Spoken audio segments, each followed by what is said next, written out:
Now turn to Part 1. A student wants to register for a conference. Listen to the conversation between the student and the woman and answer the questions. First, you have some time to look at questions 1 to 4.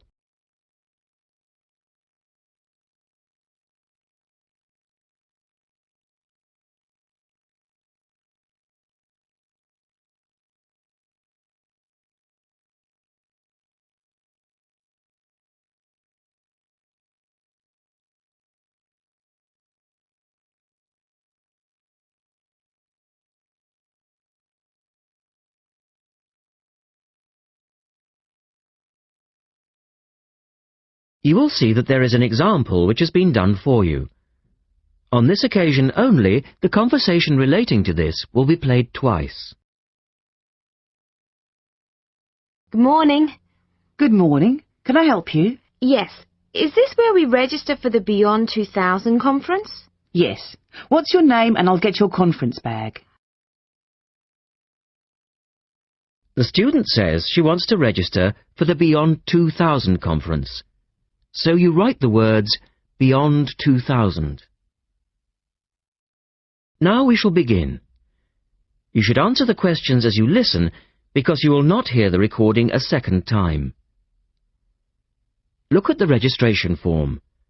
Listen carefully and answer questions 1 to 4. Good morning. Good morning. Can I help you? Yes. Is this where we register for the Beyond 2000 conference? Yes. What's your name and I'll get your conference bag. Well, I haven't actually registered yet. I was told I'd be able to register today, so I hope that's okay. I've just arrived in Melbourne. That should be fine if you're a student. I'll need to take your details though. So, can I have your full name? Yes, sure. It's Melanie Mitchell. Is that M-I-T-C-H-E-L-L? Yes, that's right. And that's Ms., not Miss. Okay, fair enough. And what's your address, Melanie? I live in student accommodation at Sydney University, so my address there is Room 66, Women's College, Newtown. Okay. And which faculty are you studying in?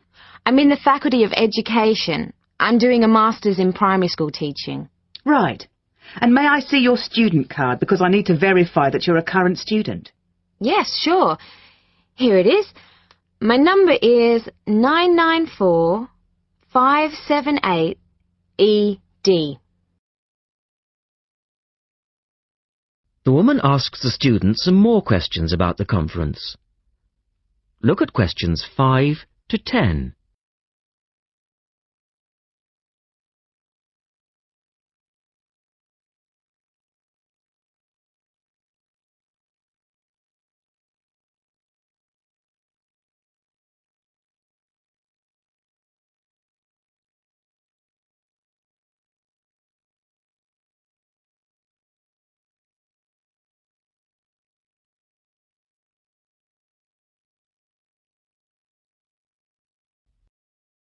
Now listen to their conversation and answer questions 5 to 10.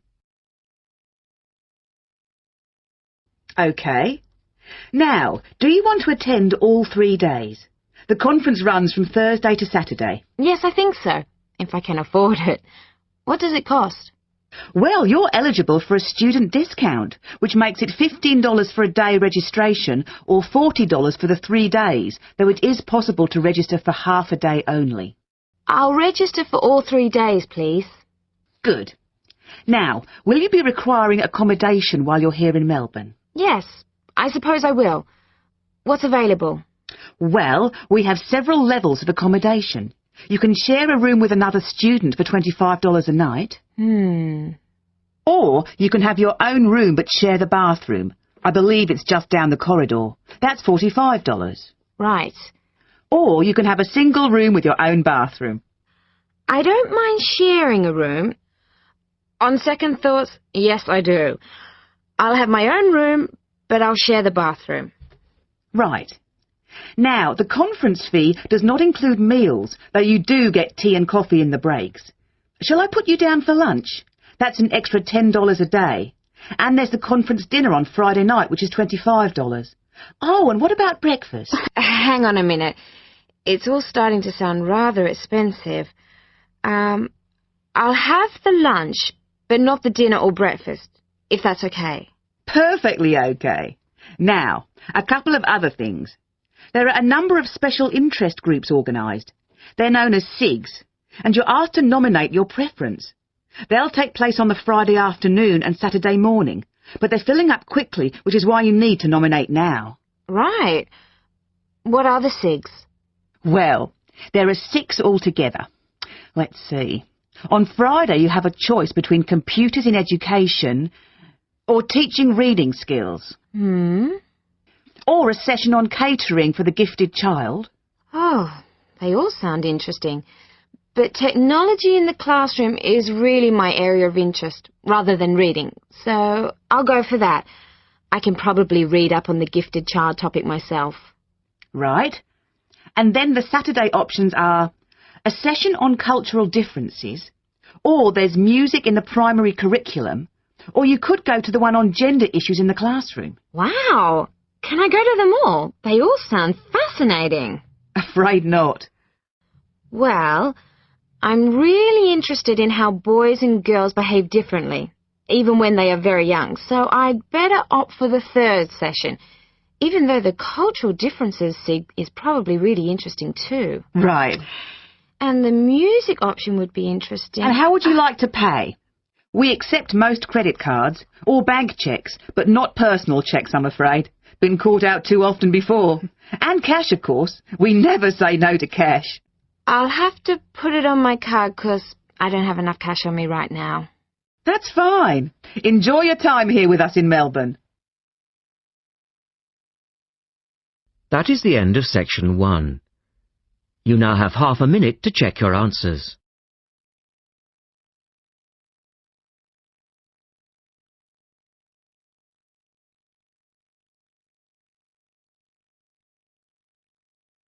Part 2. You will hear a woman talking about a number of different beaches to a group of tourists. First, look at questions 11 to 20.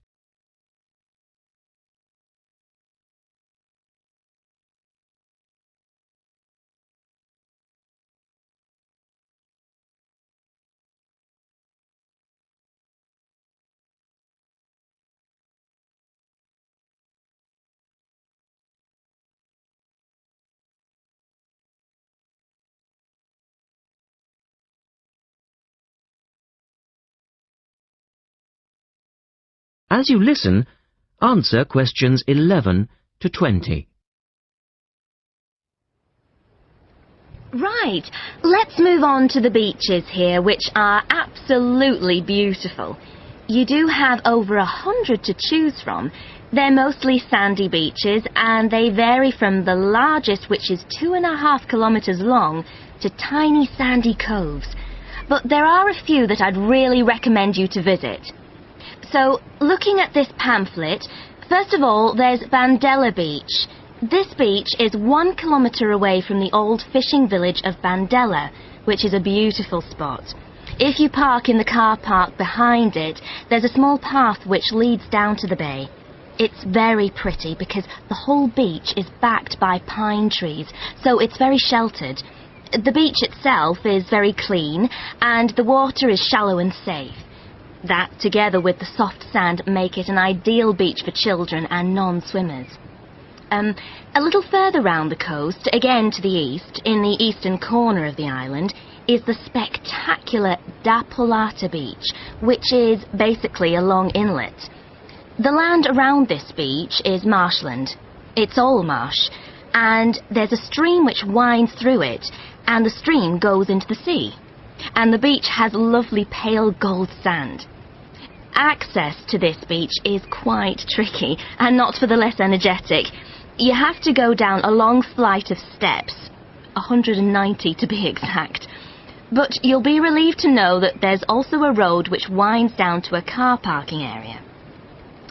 When you're level with the sea, there is a handful of shops and bars, and you can hire some beds and umbrellas. Continuing round the island, just past the tip of Calne, is the next beach I'd suggest you visit, and this is Sanget. Why? Because there isn't a beach longer than this on the island. If you want to know, it's exactly 2.5 kilometres long, and that's a bonus because it means it never gets overcrowded. It has golden sand and clear blue water shelving into the sea. There are several beach restaurants to choose from, and water sports are available when the water is calm. But check first. This beach operates a flag system, as the sea can get rough, and you should always swim between the flags. There's a large car park which gives you easy access to the eastern end of the beach, but the western end is much quieter and more wild, as it is harder to reach.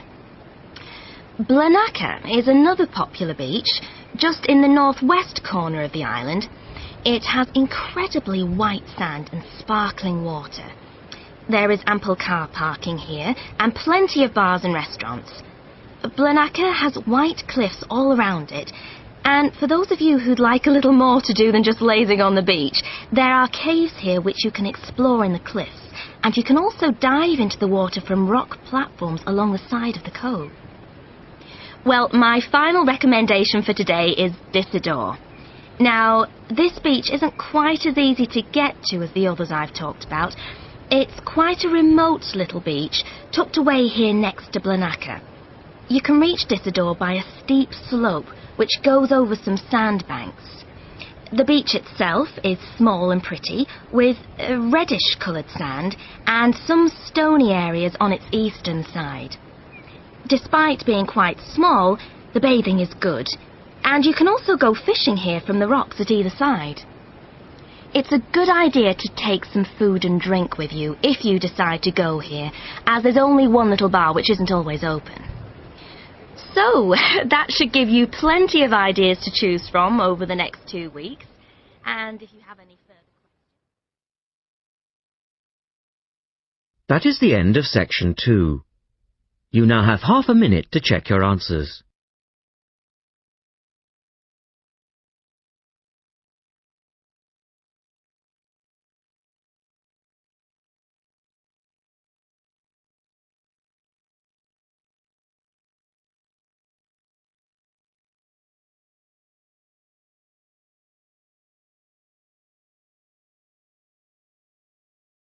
Part 3. You'll hear a conversation between student Tom and a tutor about a voluntary programme. First, you have some time to look at questions 21 to 24.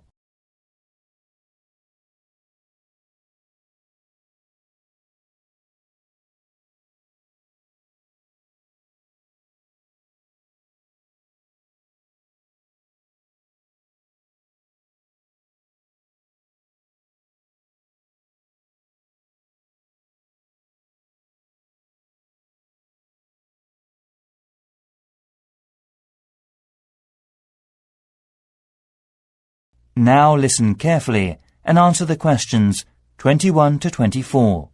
Hello, Tom Thompson, isn't it? Yes, that's right. Come in and sit down. Thanks. Right. Well, Tom, as we explained earlier, in this part of the interview, we would like to talk through your application form, your career experience and educational background, and so on. And then in the second part, you will go for a group discussion. Group discussion. Yes, I see. So, was your first degree in business studies? Yes, but I also majored in educational science. And you graduated in 2002.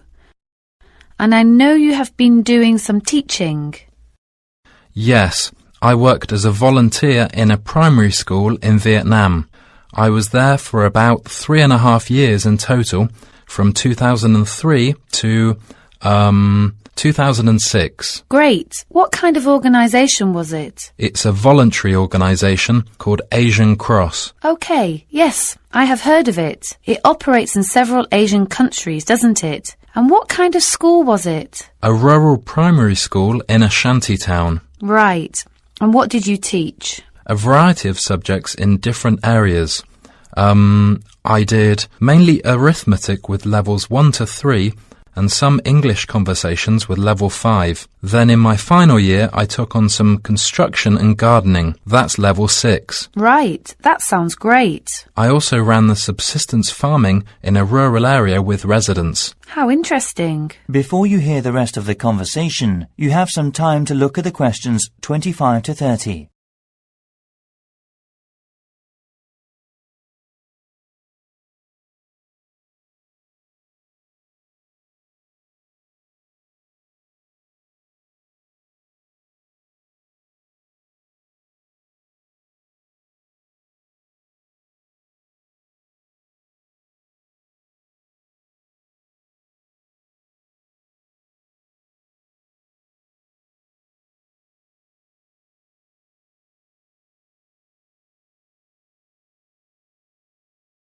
Now listen and answer questions 25 to 30. And how did you join the voluntary organisation? Actually, a friend mentioned them. The Asian Cross do applying, enlightening, and make voluntary works and so forth. So, what did you get from them? Well, I was so happy to help the people with my efforts. At the end, I was so proud of myself as a volunteer. Sometimes I was really sharing a lot and understanding the others. I see. And I also found I was able to improve my vision and dream for the future dramatically. I made up my mind to extend my voluntary work to other countries as well. Right. Did you travel at all while you were there? Yes, I did. We set up a very successful project teaching computer class and donating second-hand bicycles locally. Really? Sometimes while working there, I went to London to raise money for building new farms with a part-time job. So, what's next? The local governor sponsored all volunteers' visas and paid for their accommodation and travel costs. You're lucky, aren't you? Anyway, why did you want to teach construction and gardening? I had a couple of part-time jobs when I was at university. I have now realised I like teaching best, and I chose construction and gardening because they are my favourite hobbies and because I think they have so many useful applications. OK, you have certainly had some interesting work experience. I'll ask you now... That is the end of section 3. You now have half a minute to check the answers.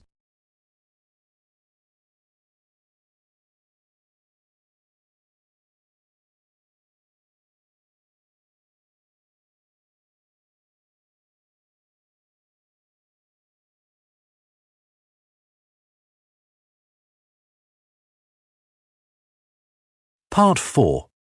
You'll hear part of some information given by the Student Union Centre. First, you have some time to look at questions 31 to 40.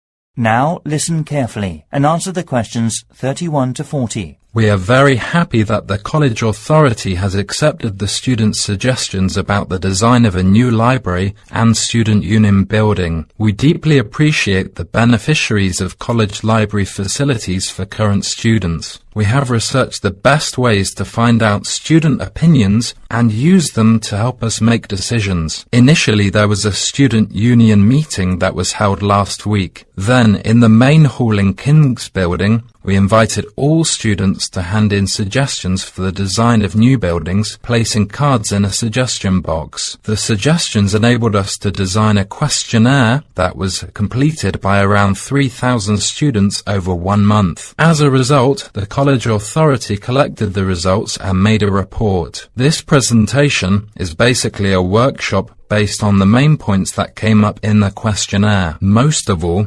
regarding the critical areas of the site, we reviewed the 4 options which you have suggested. Number 1 will be in the centre of the college, near the fountain. Number 2 will be at the corner at Maple in the north. Number 3 will be near the student accommodation building, and number 4 will be near the business school. We have reflected students' need to cite reasons for or against these sites, so there are a number of issues with all 4 sites. It seems Site 1 was so crowded and noisy. Site 2 is a popular choice because it's quiet and a short distance from the lecture rooms. Site 3 was unpopular due to parking problems. Finally, number 4 was too far from the other colleges. Furthermore, our second suggestion for the Student Union building is obviously the facilities for leisure and sports. We would like a big fitness centre and, if possible, a swimming pool that is close to competition size. Also, we want to set up a variety of things that cater to students' needs, such as a job centre, travel agent, language centre for international students, internet cafe, and so forth. Additionally, at the Student Counselling Centre and Luxury Refectory will also be there. However, we are also considering a drama theatre. Just over 30% of the respondents were in favour of this and 25% were against it. Around 45% were neutral. 70% of respondents are in favour of the Student Union building being located close to the accommodation buildings, as this will be more convenient for them, although there are some concerns about security and fire. Also, the Student Union deeply insisted that a video surveillance system and security guard team that check the Student Union ID cards are in place. Finally, these buildings will be maintained well, as this is important for students' welfare. As I said, further details and information will be given in our college newspaper, but for now, I would be glad to answer any questions you may have. That is the end of Part 4. You now have 30 seconds to check your answers to Part 4.